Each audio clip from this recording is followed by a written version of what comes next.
Hey, it's me, baby. I'm back. Sorry, this chair makes noises, so I'm going to try not to lean back. I'm going to try and have really good posture.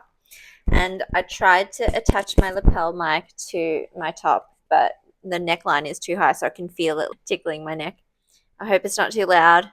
I guess a week in my life, I had just flown back from Doha from visiting my husband. And then I don't have a car in Melbourne, obviously, because a car is expensive and I was only going to be there a short time. So there's no point buying a vehicle. Because sometimes when I need to get around, I hire a car. And there was a good deal at the budget. So isn't at the budget in my house. So I was like, yeah, I'll just get one for a couple of days. First, I had my Herceptin appointment. It went well, I think. Every time you go into the chemo day unit, you have to weigh yourself, but you don't take off your shoes or your jacket or anything like that. I kept my shoes on.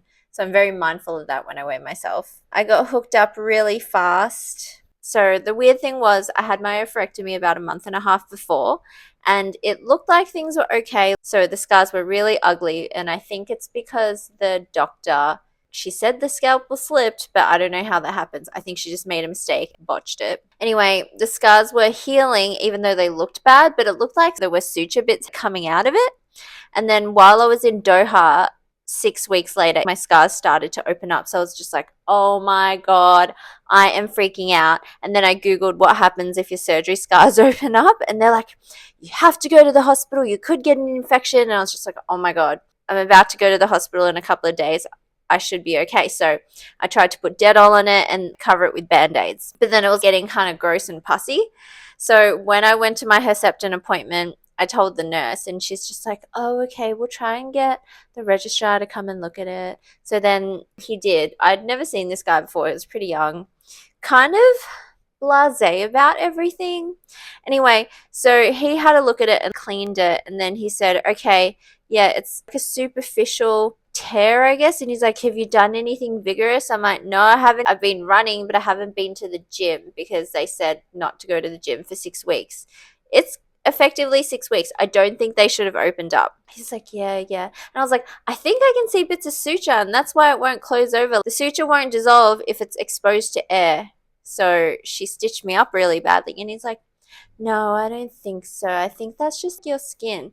Anyway, so he cleaned it and dried it and gave me some gauze and tegaderms. And he's like, don't use Dettol because you got to keep it dry. Just make sure you keep it clean and dry and cover it up. So I was washing it with saline solution and I tried to change the bandage every day.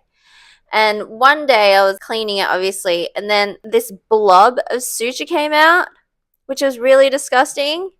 Anyway, so I was right. 2 blobs of suture, really disgusting, but then it managed to heal really quickly after that. He also gave me some cephalexin antibiotics just in case because we don't want to get an infection. Other than that, my Herceptin appointment went well. The nurse was nice. She was really young. I'd never had her before. And she had all these rings on her finger. Ooh, I don't know. She's like, yeah, I can't use hand sanitizer because it irritates my skin by going under the rings. And I was just like, okay, maybe you shouldn't wear rings. Oh, it's more about being clean. That's why nurses can't have fake nails because they harbor bacteria. So yeah, Herceptin went well. The next day. I worked because, I sub like CRT. It was an okay day, but then I hadn't seen my real in-life breastie in ages because we went away. So I caught up with her and her daughter and we went to this Vietnamese place. It was delicious. We got a couple of share plates. So some spring rolls, and then they got these soft shell crab sliders, but they used bao buns instead of burger buns, which I think was better. They enjoyed it. The spring rolls were kind of meh. I wasn't super into it. And then we got one main that we shared, which was this braised beef, and it came with a Vietnamese slaw and rice. It was delicious. I would go back there just for this. We shared it, but I kind of wish I got one by myself. Yeah, I'm going to do another post about my oophorectomy scars. Anyway, we got froyo, but I didn't take pics of that. My bad. The next day. I realized it was my chemo-versary. This day last year was my first chemo. So I didn't even realize it at the time, actually, but it was really lucky because I'd organized to catch up with one of my uni friends that I'm still in touch with. She and I did Japanese together at Monash. We went to the McClellan Sculpture Park, which was super fun. I'd never been there before, and you drive up, there's a cafe there, and when you go in, she's like, what are you here for? And I was like, oh, the sculpture park. So I had to pay $8, which is fine because you have to keep up the park. But then I think if you say you go into the cafe, maybe you don't have to pay. A really nice open space and there's shaded areas, lots of trees. We walked around, lots of modern art. We saw these cubes and they had things inside them. It was a beautiful day too, super hot and sunny.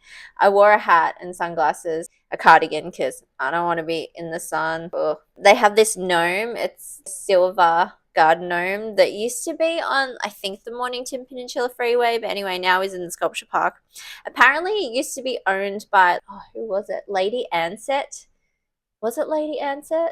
No, not Lady Ansett. Anyway, so we saw the gnome. There was this thing with suspended rocks. Lots of animal themed sculptures too. There was this chimpanzee sculpture. We saw a rhinoceros sculpture. This weird thing that I don't know if you've seen the short film. It's an Australian author. I forgot his name. I watched it with the kids one day. It's called The Lost Thing, and it was a graphic novel, but then he turned it into a short film. Anyway, this thing looked like The Lost Thing. Giant bugs, a ram's head, this person kind of hanging over a rock, this shiny mirror thingy, these cute little elephant grass sculptures. They were cute. What looks like a tongue. I don't know if it's a tongue. I don't know. Do you reckon it's a tongue? I don't know. All these white balls. And then, thank goodness, we got to go inside. There's an indoor gallery. And they had these things that looked like Thing 1 and Thing 2. Anyway, they were pretty cool. Or hats.